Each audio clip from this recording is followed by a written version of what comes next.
আসসালামু আলাইকুম ওয়া রাহমাতুল্লাহি ওয়া বারাকাতুহু। আলহামদুলিল্লাহি রাব্বিল আলামিন ওয়া সালাতু ওয়া সালামু আলা সাইয়্যিদিল মুরসালিন ওয়া আলা আলিহি ওয়া আসহাবিহি আজমাইন। আউযু বিল্লাহি মিনাশ শাইতানির রাজীম। বিসমিল্লাহির রাহমানির রাহিম। আলহামদুলিল্লাহি রাব্বিল আলামিন। সম্মানিত সুধীমণ্ডলী, আমরা আল্লাহ রাব্বুল ইজ্জতুল জালালের দরবারে তার একান্ত অনুগ্রহের শুকরিয়া জানাই, যিনি প্রতি সপ্তাহের ন্যায় আজও এই পবিত্র জুমাবারে তার পবিত্র ঘরে আসার সুযোগ আমাদেরকে দিচ্ছেন এবং দ্বীনি আলোচনা শুনবার দেখবার সুযোগ করে দিলেন। আমরা পড়ছি আলহামদুলিল্লাহ। বন্ধুগণ, অতি গুরুত্বপূর্ণ টপিকসের উপরে আমরা আলোচনা রাখছি, সংক্ষিপ্ত আকারে হলেও। বিগত দিনগুলোতে আমরা ইলাহের উপরে মোটামুটি আলোচনা রেখেছি, তার মধ্য থেকে আমাদের জীবনের দিকদর্শন, দিক নির্দেশনা পাবার চেষ্টা করেছি। গত জুমা থেকে শুরু করা হয়েছে রবের ব্যাপারে।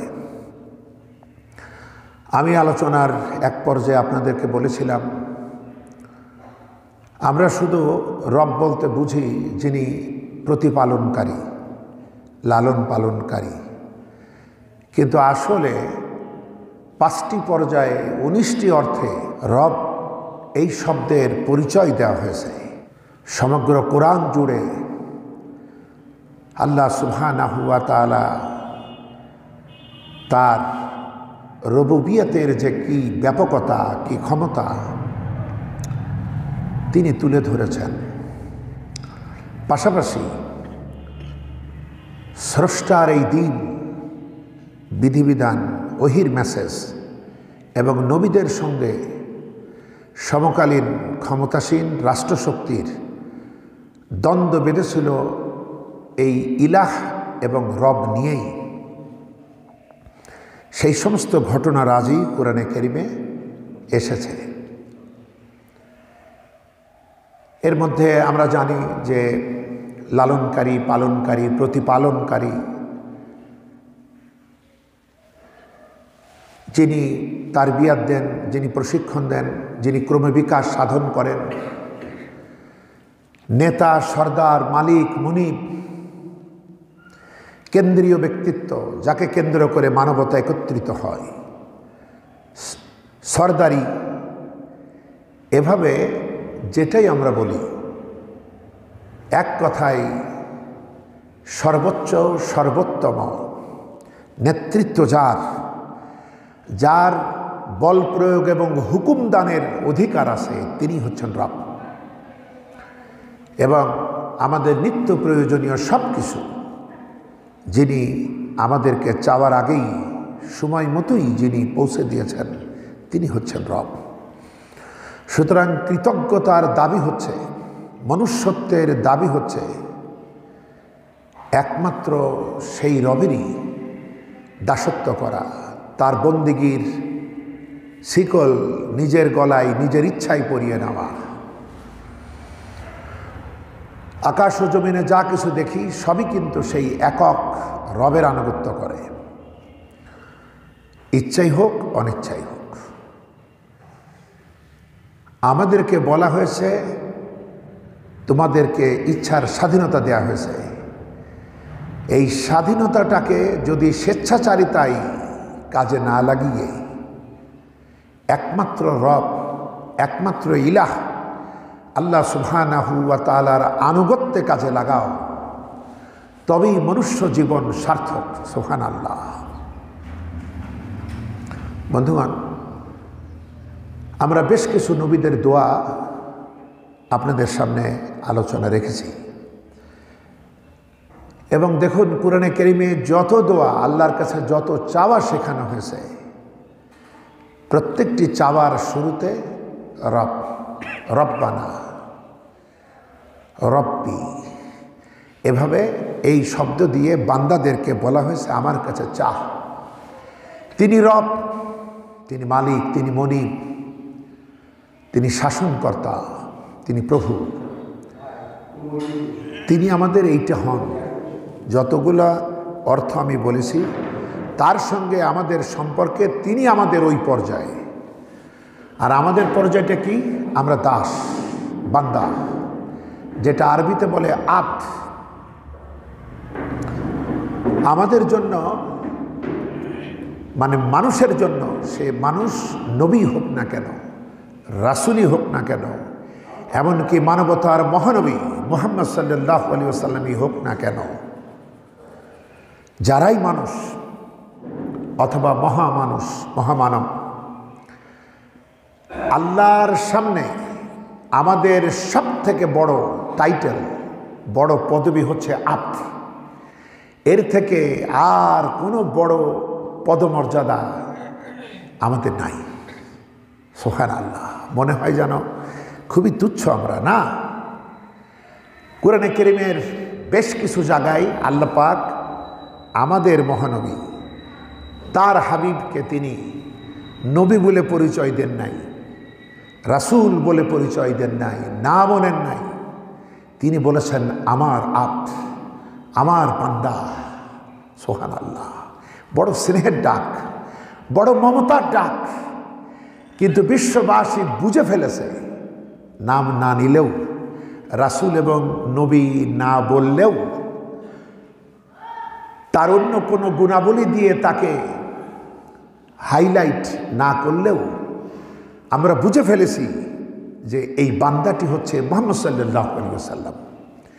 আমি কয়েকটি স্থান আপনাদের দেখাই। যেমন সূরাতুল বাকারা এর 23 নম্বর আয়াতটা দেখেন। ইন কুনতুম ফি রাইবিম মিম্মা নাযালনা আলা আবদিনা। আমি আমার বান্দার উপরে যে কিতাব নাজিল করেছি, যদি সন্দেহ হয় তোমাদের,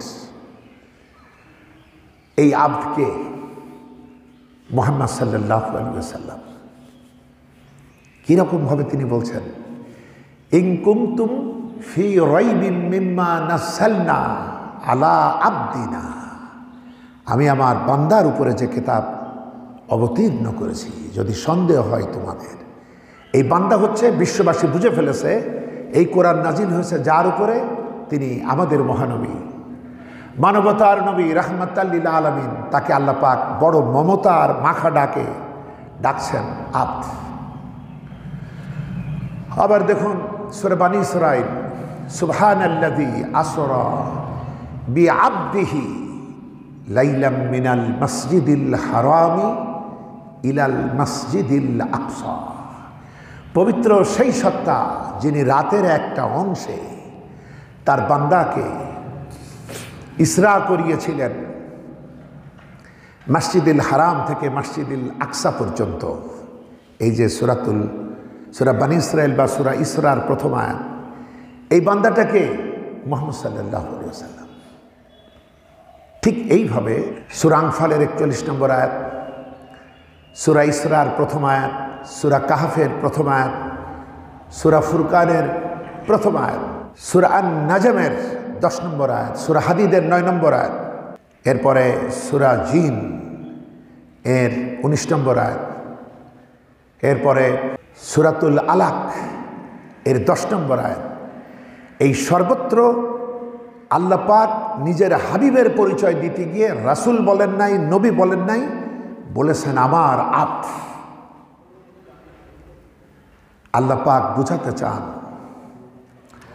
যে রুবুবিয়াতের মাকামে, প্রভুত্বের মাকামে, মালিক হওয়ার মাকামে, স্রষ্টা হওয়ার মাকামে, এই সর্বোচ্চ মাকামে, সর্বোচ্চ পর্যায়ে আমি যেমন লা শারিক, আমার কোনো শরিক নাই, সুতরাং বান্দা হওয়ার মাকামেও মুহাম্মদ সাল্লাল্লাহু আলাইহি সাল্লাম হলেন এমন পরিপূর্ণ বান্দা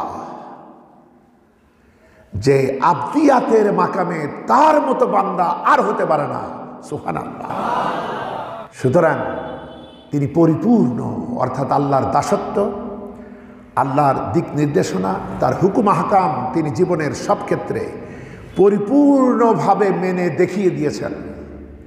তাই বড্ড স্নেহ দিয়ে আল্লাহ বলছেন, আমার বান্দা পবিত্র সেই সত্তা যিনি রাতের একটা অংশে তিনি তার বান্দাকে সফর করালেন, ইসরা করালেন মসজিদুল হারাম থেকে মসজিদুল আকসা পর্যন্ত। এই পরিবেশটা তিনি বরকতে ভরে দিলেন। সুবহানাল্লাহ। সারা পৃথিবী বুঝে ফেলল যে কত স্নেহ দিয়ে মমতা দিয়ে এই আব্দকে তিনি কত উন্নত মাকামে প্রতিষ্ঠিত করলেন। সুতরাং আমাদেরকেও রাসূলুল্লাহর অনুসরণে এই শ্রেষ্ঠতম আব্দের অনুসরণ করে আমাদেরকেও আব্দ হতে হবে। এবং আল্লাহ সুবহানাহু ওয়া তাআলা তার জান্নাতকে সাজিয়েছেন, জান্নাত অপেক্ষায় আছে কেবলমাত্র যারা আল্লাহর আব্দ, আল্লাহর গোলাম, তাদের জন্যই। কোরআনে কারীমে সূরাতুল ফাজর 27, 28, 29, ইয়া আইয়াতুহান নাফসুল মুতমাইন্না ইরজিই ইলা রাব্বিকা রাদিয়াতাম মারদিয়্যা ফাদখুলি ফি ইবাদি ওয়াদখুলি জান্নাতি। হে প্রশান্ত আত্মা, কত সুন্দর ডাক যে তুমি তো আমার উপরে নির্ভর করে ফেলেছো, তোমার আর টেনশন কোথায়? তোমরা তো আমার এমন বান্দা হও যে বান্দাদের দিলটা প্রশান্তিতে ভরে থাকে, কারণ তারা তো আমার সাথে কথা বলে প্রতিনিয়ত, আমার উপরে ভরসা করে, আমার উপরে নির্ভর করে, তার কিসের অস্থিরতা? তাই বলছে, হে প্রশান্ত আত্মা, ছুটে চলো, ফিরে চলো তোমার সেই আপন রবের পানে, এমন অবস্থায় যে তুমি তার উপরে সন্তুষ্ট, তিনিও তোমার উপরে সন্তুষ্ট, আর তার বান্দার মাঝে শামিল হও আর সরাসরি জান্নাতে ঢুকে পড়ো। সুবহানাল্লাহ। সুতরাং আব্দ হতে হবে। কার আব্দ হব? একমাত্র রবের। সেই নামটি হলো আল্লাহ।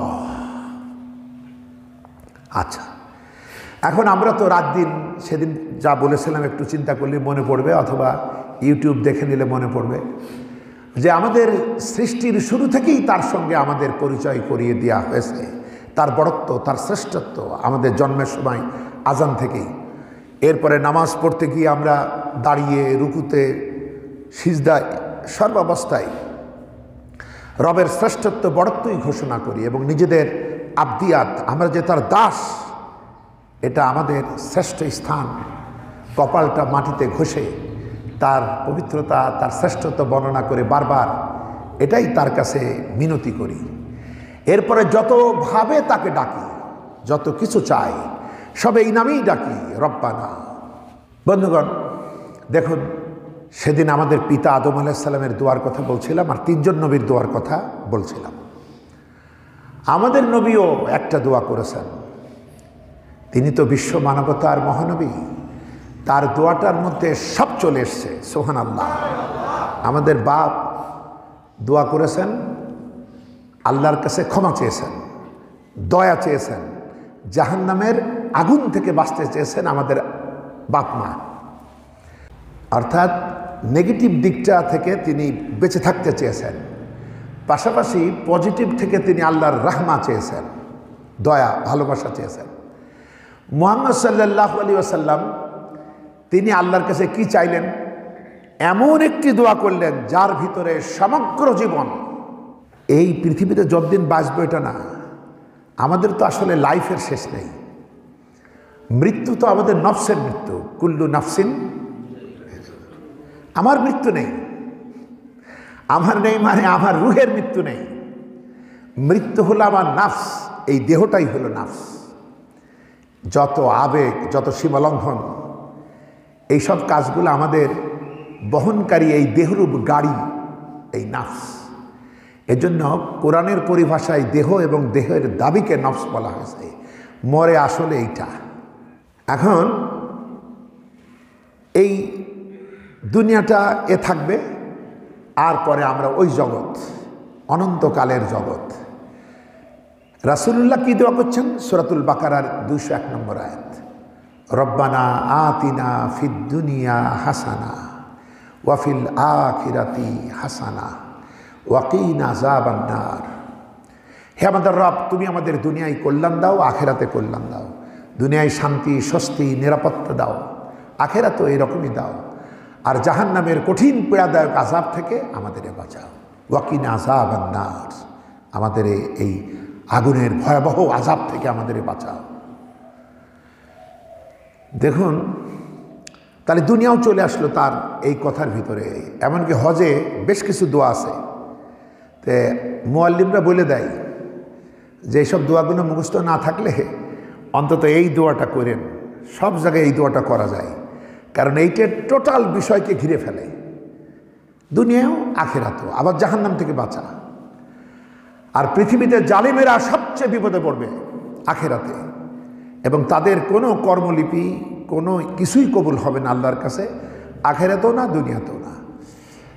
দুনিয়াতে আল্লাহ তাদের কিছু দেন, ওটা আল্লাহর ইচ্ছাই দেন, তারা তো আর চায় না আল্লাহর কাছে, কিন্তু আল্লাহ তাদের পরীক্ষা স্বরূপ দেন যাতে কিয়ামতে বলতে না পারে আল্লাহ তুমি যদি ওইটা না দিতে। হযরত ইব্রাহিম আলাইহিস সালামের সঙ্গে চ্যালেঞ্জ দিয়ে যখন নমরুদ বড় বড় পাখির শকুনের পিঠে উঠে যখন উপরে উড়াল দিল, এরপরে যখন তীর ছুঁড়ে মেরল, সেই তীর লাল হয়ে ফিরে আসলো, বলছে এই যে তোমার রবকে মেরে ফেলিস। হযরত ইব্রাহিম আলাইহিস সালাম যেন তখন বললেন, এমনিই ওর সাথে এত বিতর্ক করি, আর আল্লাহ তুমি আবার প্রমাণটা ওর হাতে দিয়ে দিলে রক্ত লাগায়। তো বলছে, ইব্রাহিম আমি জালিমের শেষ বাসনা পুরা করি, যাতে জালিম একথা বলতে না পারে আল্লাহ তুমি তো আখিরাতে আমার কিছু রাখোই নাই, তো দুনিয়াতে ওই আশাটা পূরণ করলে আমি হয়তোবা তোমার দিকে ঝুঁকতে পারতাম। এজন্য জালিমেরা চায় না, কিন্তু জালিমদের চাক আর না চাক, মানে হাত তুলে আবেগ নিয়ে চাক আর না চাক, প্রথমত তাদের দিলের ভিতরে যত শয়তানি এগুলো পুরা হতে থাকে। কোনো কোনো ক্ষেত্রে শয়তানও পুরা করে দেয়। তো বন্ধুগণ, এর জন্যে আমাদের পিতার দোয়ার ভিতরে ছিল আল্লাহ আমি তো জালিমদের ভিতরে পড়ে যাবো, আমি যদি আমার এই গুনাহ যদি শেষ না হয়, আমার অপরাধ যদি তুমি মাফ না করো, আমি তো জালিমদের অন্তর্ভুক্ত হব। এরপরে তার দোয়ায় আল্লাহ তাকে ক্ষমা করেছিলেন, নবুয়তের দায়িত্ব দিয়েছিলেন, এবং তার ঔরসে নবুয়তের সিলসিলায় তার সর্বশেষ নবুয়তি শ্রেষ্ঠ সন্তান মুহাম্মদ সাল্লাল্লাহু আলাইহি ওয়াসাল্লাম, তিনি এসে দোয়া করছেন দুনিয়ারও কল্যাণ, আখিরাতও কল্যাণ। কারণ তার উপরে আরোপিত হবে শরিয়ার পরিপূর্ণতা, তাকে প্রকৃতই খলিফা হিসাবে খেলাফতের দায়িত্ব পালন করতে হবে, ইসলাম তার মাধ্যমেই পূর্ণতা লাভ করবে। সুতরাং তিনি দুনিয়ার কল্যাণ চেয়েছেন মানবতার জন্য, নিজের জন্য, সবার জন্য। আর এই কল্যাণকে যদি আমরা কাজে লাগাইতে পারি, খেলাফতের দায়িত্ব পালন করতে পারি, আখিরাতেও আমাদের কল্যাণ আর কল্যাণ। পাশাপাশি সর্বদাই সতর্ক ছিলাম জাহান্নামের কারণে, সেই জাহান্নামের আগুন থেকেও বাঁচার জন্য নবীজি ফরিয়াদ করেছেন। পাশাপাশি আমরা মানুষ সসীম শক্তির অধিকারী, আল্লাহ পাক হচ্ছেন অসীম। এই সসীম সৃষ্টি সর্বোচ্চ চেষ্টায়ও সেই অসীমের অসীমতার হক আসলেই আমরা আদায় করতে পারি না, এটা সম্ভব না আমাদের জন্য।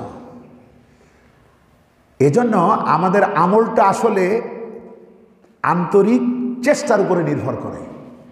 আমি কতখানি চেষ্টা করেছি এটা দিয়েই মার্ক দেওয়া হয় 10 থেকে 700। অর্থাৎ চেষ্টাতে তো লোক দেখানো হলে তো মহাবিপদ, এটা রিয়া আরবিতে বলে, এবং রিয়াকারীর পরিণতি সব থেকে ভয়ঙ্কর। জাহান্নামের সেই ভয়ঙ্কর গর্ত যেখানে রিয়াকারীরা যাবে, রিয়াকারীরাই আসলে মুনাফিক, এরা যাবে এমন গর্ত যে গর্তকে বলে জুব্বুল হুদুন। নবীজি সাহাবীদেরকে বলছেন তোমরা জুব্বুল হুদুন থেকে আল্লাহর কাছে আশ্রয় চাও। সাহাবারা বললেন হুজুর জুব্বুল হুদুন কি? তো নবীজি বললেন ওটা হলো জাহান্নামের সেই ভয়াবহ গর্ত। এই যে আমাদের দেশে ইদানিং আয়না ঘর, আর কদিন আগে এক শয়তান বিদায় হলো, সে তো বন্দীদেরকে খাইতেও দিত না। এক বন্দী মুক্তি পেয়ে বলছে যখন ক্ষুধা লাগতো শুধু আল্লাহকেই ডাকতাম, আল্লাহকেই স্মরণ করতাম আর বলতাম, আল্লাহ, হযরতে মারিয়ামকে তুমি যেভাবে পৃথিবীর মাধ্যম ছাড়াই খাওয়াইছো, ওইভাবে আজকে আমরা মাসলুম, আমাদেরকে ওইভাবে খাওয়াও। সেই বন্দি বলছে যে এই দোয়া করার পর, এই জিকির করার পর, আল্লাহকে ডাকার পর আর কোনো ক্ষুধা থাকতো না। বন্ধুগণ, আমরা মানুষ হয়ে এই মানবতার দুশ্মন, এই সুন্দর চেহারার এই জালিমদের কাহিনী শুনে আমরা কিন্তু অবাক হয়ে যাচ্ছি। এর কতটুকুই বা আমরা জানি? একজন শুধু সিরিয়ার সেই ফেরাউন, তার আমি প্রায়শই নামটাম বলিনি, কারণ আমি চাই এমন একটা নীতিমালা বলে যাই যে এই ধারায় যারাই আসবে এখানে পড়বে, এখানে পড়বে। গত এক খুতবায় বলছিলাম যে এক সন্তান তার মাকে মেরে ফেলে ফ্রিজে রাখছে। আচ্ছা, এখন পরের দিন প্রমাণ হলো কি সে রাখে নাই, অন্যজন রাখছে। আল্লাহর মেহেরবানি আমি ছেলেটার নাম বলি নাই। আমি আমাদের নৈতিক ধস কতখানি এটা বুঝাবার জন্য একটা ঘটমান কাহিনী বলেছি, যেটা আমাদের দেশের দায়িত্বশীলদের মাধ্যমে প্রকাশ হয়েছে। এবং এটা যখন ঘটেছে তার একদিন বা দুদিন পরে জুমা। তা আমাকে তো বর্তমান পরিস্থিতির কথা বলতে হবে। আমি একথা বলি নাই যে এরই ধরো সেইটা করেছে, এরই শাস্তি দাও, এমন বলি নাই। যে ঘটনাটা আপনারাও জানতেন, আমি ওইদিকে ইঙ্গিত করেছি। তো এতে সুবিধা কি, আমি যদি ওর নাম বলে নির্দিষ্ট করে দিতাম তাহলে সবাই ওর প্রতি চোখে করত। কিন্তু এরকম ফ্রিজে রাখার ঘটনা পৃথিবীতে আছে, ইন্ডিয়াতেও হয়েছে। দীর্ঘদিন পর লোকেরা পেয়ে তাকে যখন ধরে, তখন ছেলে বলছে, আমাকে এক সাধু বাবা কে যেন তাকে বলেছে এরম রাখলে মা একদিন জিন্দা হয়ে যাবে। তো পৃথিবীতে এরকম ঘটনা ঘটছে। তো নাম বলে আমি ইচ্ছা করে নির্দিষ্ট করতে চাই নাই। এই বিষয়গুলো, এই ঘটনাগুলা এখন সহজ হয়ে যাচ্ছে। যখন আমার আপনার ভিতরে আল্লাহর ভয় থাকবে, আখিরাতে জবাবদিহির ভয় থাকবে, তখন মাতা পিতা, শিক্ষক, গুরুজন, মুরব্বী এদের প্রতি আচরণ হবে আমার একরকম। আর যখন আমি আল্লাহরে পরোয়া করি না, আখিরাতের পরোয়া করি না, তখন তো আমি আমার স্যারের স্যার হব, আমার বাপের বাপ হব, আমি এত কিছু হব, শেষে আমি যাকে গড বলি আমি সেই গডেরও ফাদার হব, যে জন্য আমাদের সমাজে বলে গডফাদার। বন্ধুগণ, এই জন্যে একটা মৌলিক নীতিমালা বলেছি, যাতে বক্তব্যটা একটা নির্দিষ্ট আঙ্গিকে পূরণ হয়ে না যায়। এটা যাতে বিষয়টা ঠিক থাকে যে হ্যাঁ, এরকম একটা মান, এরকম একটা পরিস্থিতি, এরকম একটা দুর্গন্ধ সমাজটা আসলে এইভাবে পড়ছে। সুতরাং এখানে সে যা করছে, এক এক করে আরও কিছু কথা হয়তো আসবে। একজন তার সোলজার গুলি করতে রাজি হয় নাই, এই কারণে এক ভয়াবহ গর্তে তাকে ফেলে রাখছে। ৪৩ বছর পর সে মুক্তি পাইছে, বাস্তবতা। আর এখন ইন্টারনেটের কারণে অনেক কথা না বললেও হবে, শুধু একটু ইঙ্গিত দিলে আপনারা নিজেরাই তো দেখেন, নিজেরাই জানেন। এই বিষয়গুলো ভাবেন, আল্লাহ যে বলেছে এরা পশুর অধম, কোনো জানোয়ার এই কাজ করে না। আর এর চেয়ে মারাত্মক ভাষা আর আমাদের মানুষের ভাষায় নাই। এই সমস্ত কাজগুলো তারা করছে, তাদের ভিতরে সেই ভয়, ভীতি, পরকালের বিশ্বাস এদের ভিতরে নাই।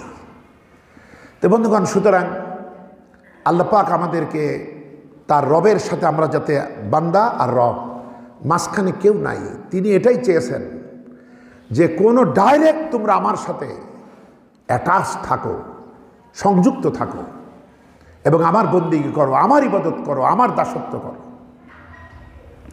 আবার দেখুন, তো যখন দায়িত্ব অনেক বড় হয়ে যাচ্ছে, কোনো নবীকেই, কোনো নবীর উপরই মানবতার জন্য পূর্ণাঙ্গ বিধিবিধান আসে নাই, কিন্তু আমাদের নবীর মাধ্যমে আমাদের উপরে যে বিধান এসছে তা কিন্তু পরিপূর্ণ।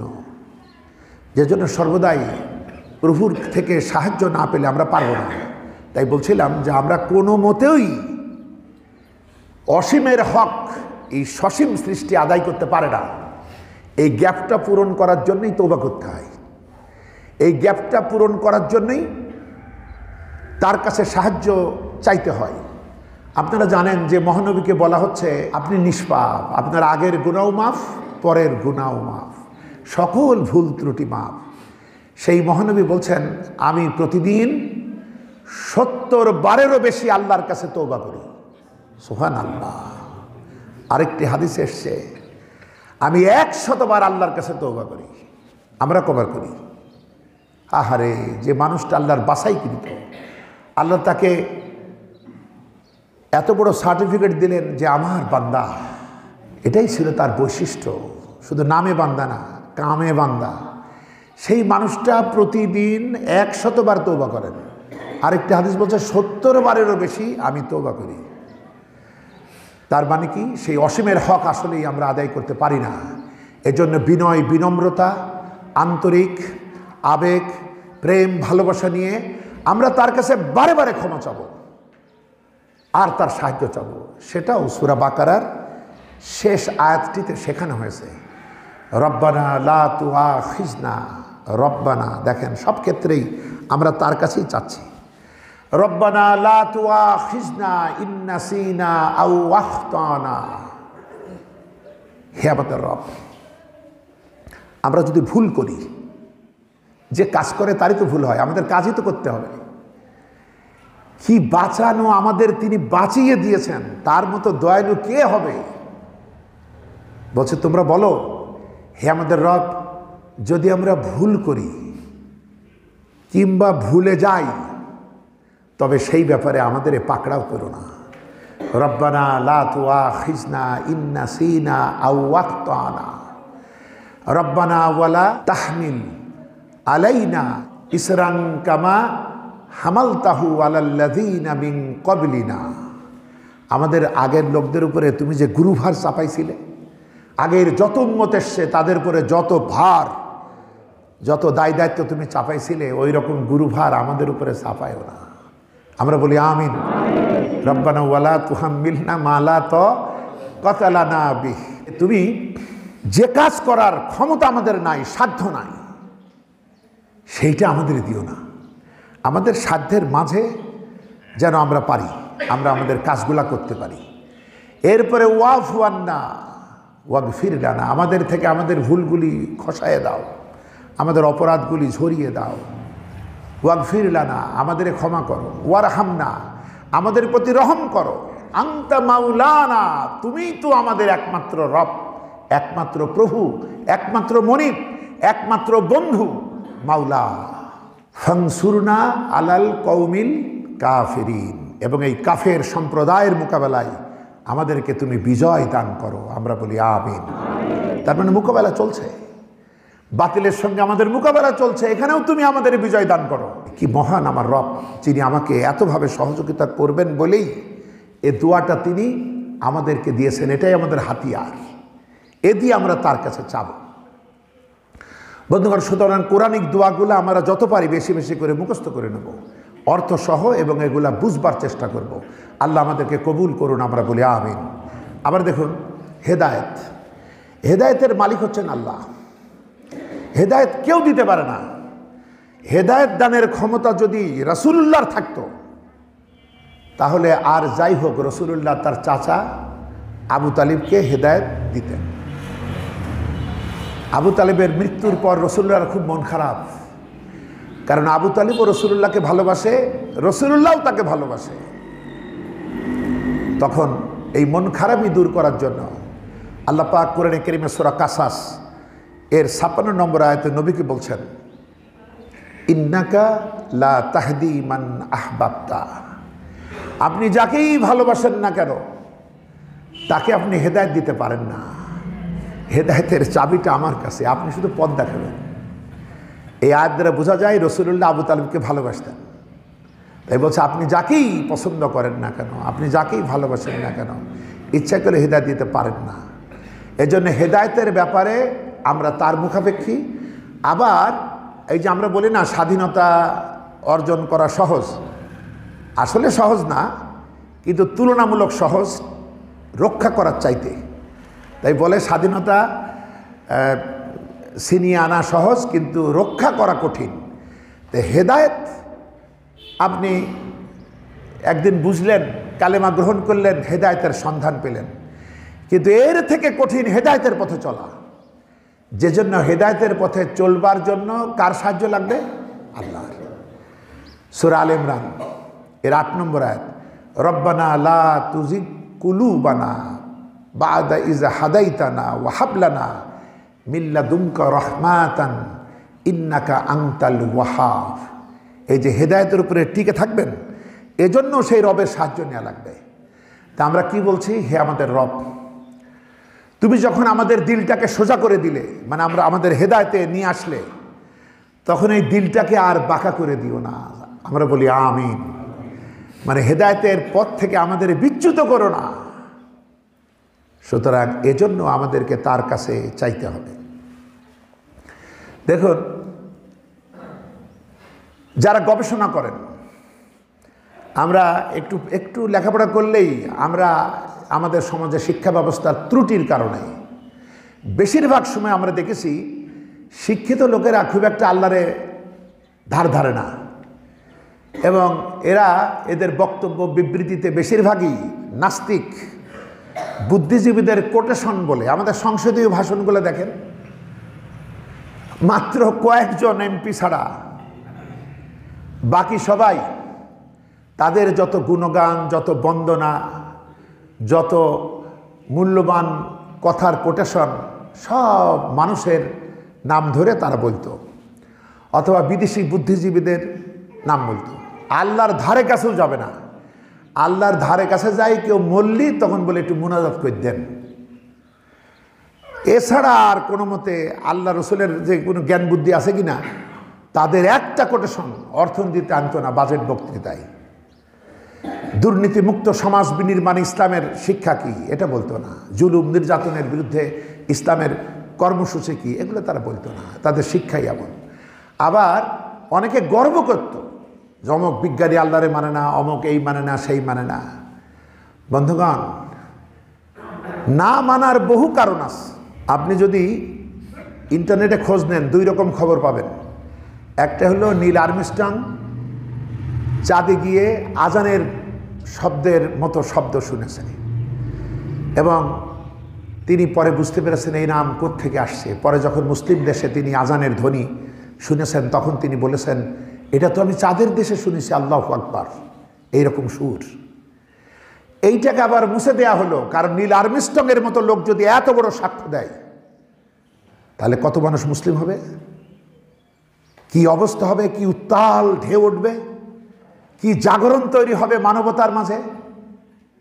মাইকেল জ্যাকসন সম্পর্কেও আমরা জানি, সে ইসলাম গ্রহণ করেছিল, পরে আবার তাকে হত্যা করা হলো। নানা রকমের ট্যাবলেট দিয়ে তারা তাদের ইয়েতে প্রচার করে দিল, যাতে এর ভক্তরা ইসলামের কাছাকাছিও না আসে। সুতরাং কোনো বিজ্ঞানী যদি ইসলামের বিরুদ্ধে কোনো কথা বলে থাকে, সে আসলে বলেছে না তাকে বলতে বাধ্য করা হয়েছে, সেই অনুসন্ধান করার মতো উপায় তো আজ আমাদের নাই। আমি যখন মাহফিলে যাই, লোকেরা প্রশ্ন করে, হুজুর কদ্দূর আসলেন, আর কত, কোন রাস্তা দিয়ে আসছেন? তা আমি বলি, তোমার ফোনটা তোমার, আমার ফোনটা আমার, কিন্তু লাইনটা তোমার আমার কারো না, তাই না? সুতরাং এতে লাভ কি? আমি কোত্থেকে কিভাবে আসছি, তোমার দরকারটা কি? তুমি কি আসবা? সুতরাং অপ্রয়োজনীয় প্রশ্ন জবাব না দিতে চেষ্টা করি। তো অনুরূপভাবে যারা আসলে বলছে, এরা বলছে নাকি কেউ বলাচ্ছে? আবার কিছু আছে জিনগ্রস্ত রোগীর মতো। জিনগ্রস্ত রোগীরা যখন কথা বলে, তখন রোগী কথা বলে না, কথা বলে আড়াল থেকে জিনে।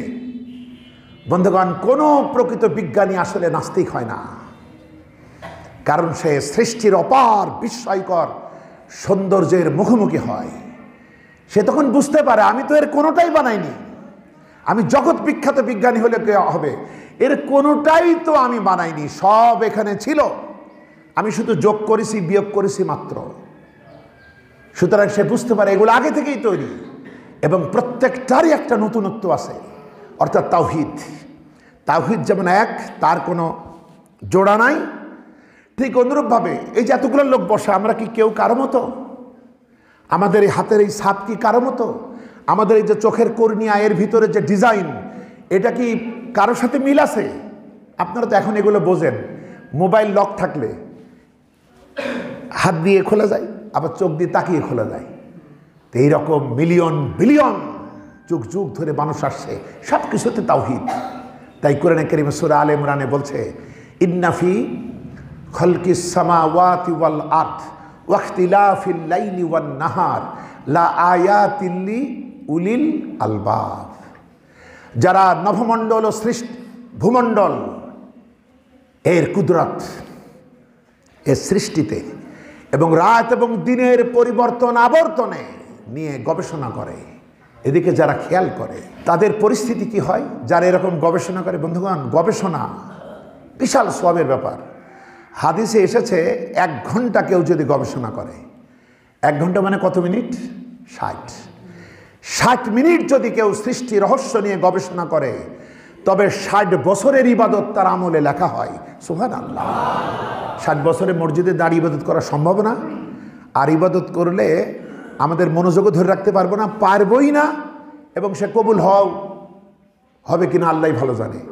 কিন্তু এই গবেষণাটার কারণে 60 মিনিট 60 বছর, 1 মিনিটে 1 বছর। চিন্তা করেছেন গবেষণার সওয়াব কত?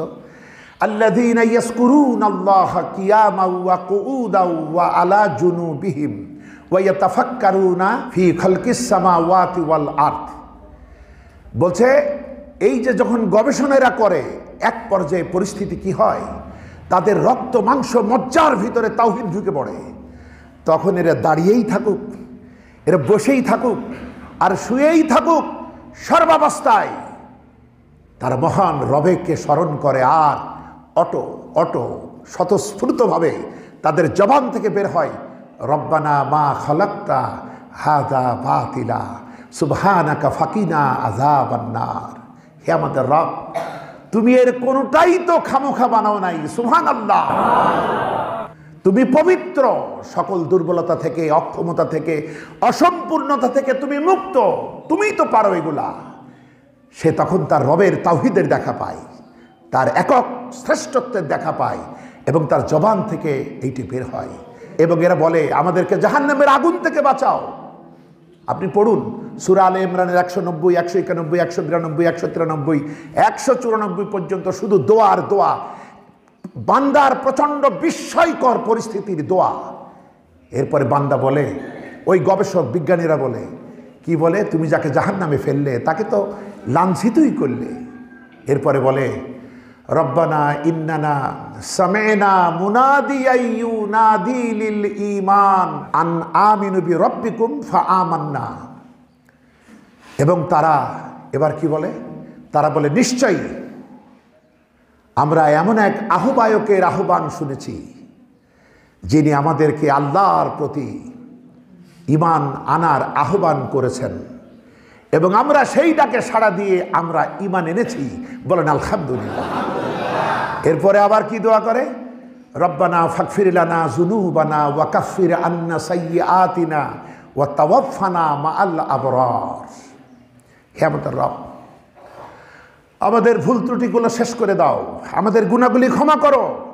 আর এই পৃথিবীতে যারা তোমার নেক বান্দা, যারা তোমার এই দ্বীনের পথে সংগ্রাম করে অবিচলভাবে, ওই সমস্ত সৎকর্মপরায়ণ লোকদের সঙ্গী সাথী করে আমাদের মরণ দিও।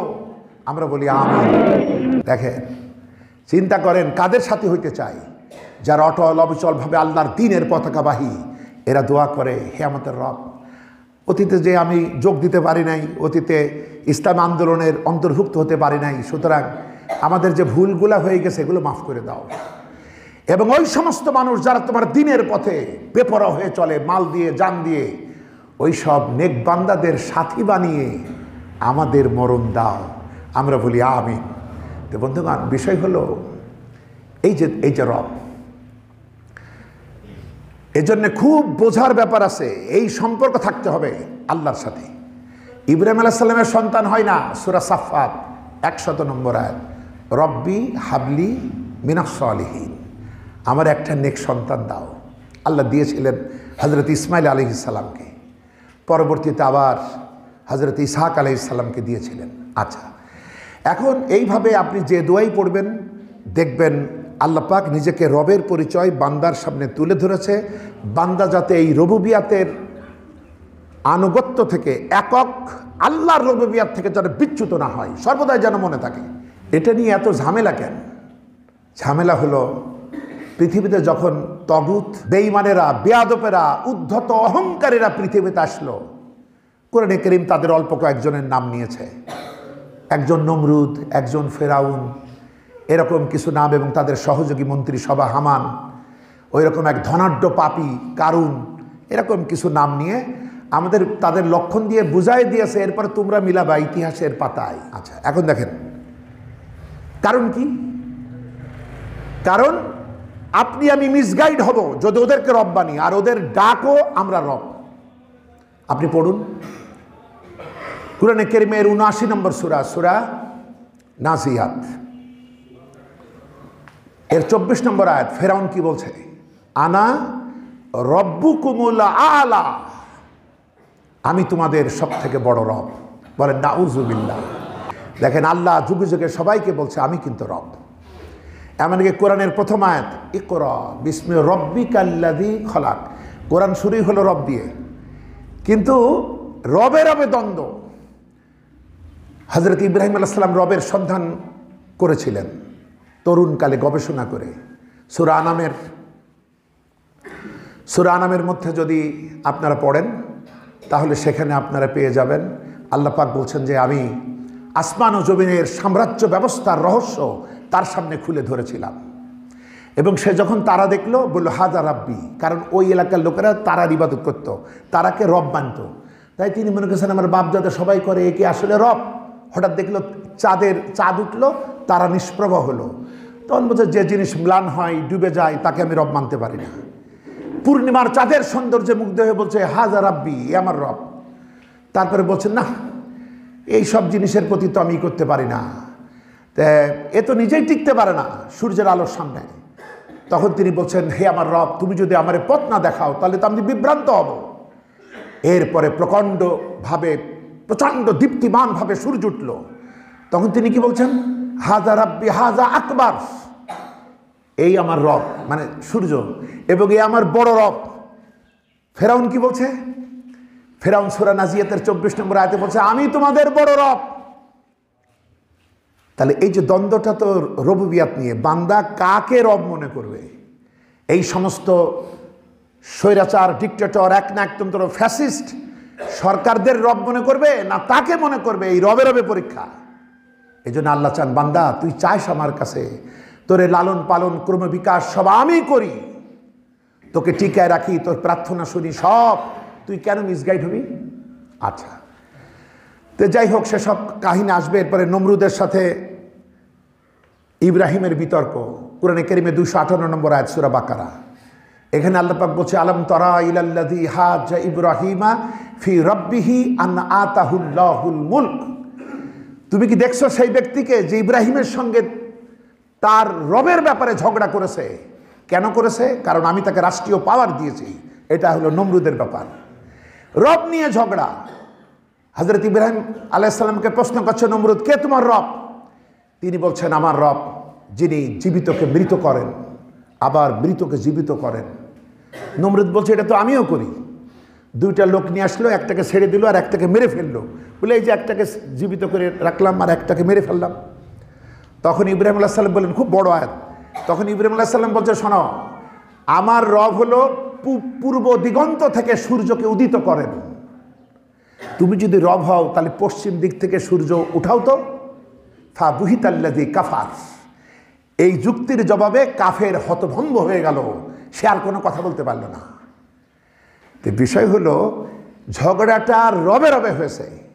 তো বন্ধুগণ, আজও আলোচনা শেষ করা গেল না। সামনে দিন এইসব ডিক্টেটর, এইসব ফ্যাসিস্ট, এইসব একনায়কতন্ত্র, এরা যে নিজেদেরকে রব হিসাবে বিশ্ব এই যে প্ল্যাটফর্মে তারা নিজেদেরকে বিকশিত করেছে, কিন্তু আল্লাহ পাক এটা সহ্য করেন নাই। এই সমস্ত রুবুবিয়াতের মস্তক চূর্ণ করে দেওয়ার জন্য পৃথিবীতে আল্লাহর নবীরা এসেছেন। তাদের তৈরি মতাদর্শ, তাদের তৈরি ধান্দাবাজি যত কিছু আছে, জুলুম নিষ্পেষণ দিয়ে একমাত্র আল্লাহর রুবুবিয়ত কায়েম করার জন্য তারা পৃথিবীতে এসেছেন। তো বন্ধুগণ, শেষ কথা হলো ইলাহ, রব, দিন, ইবাদাহ, এই চারটি পরিভাষা কোরআন এবং সুন্নাহ থেকে আমাদের ভালোভাবে বুঝতে পারতে হবে। তাহলে আমরা আমাদের জীবনের গোল লক্ষ্যে আমরা উপনীত হতে সক্ষম হব। আল্লাহ পাক আমাদের প্রতি রহম করুন, মেহেরবানি করুন, সাহায্য করুন। আমরা বলি আমিন। আসসালামু আলাইকুম ওয়া রাহমাতুল্লাহি ওয়া বারাকাতুহু।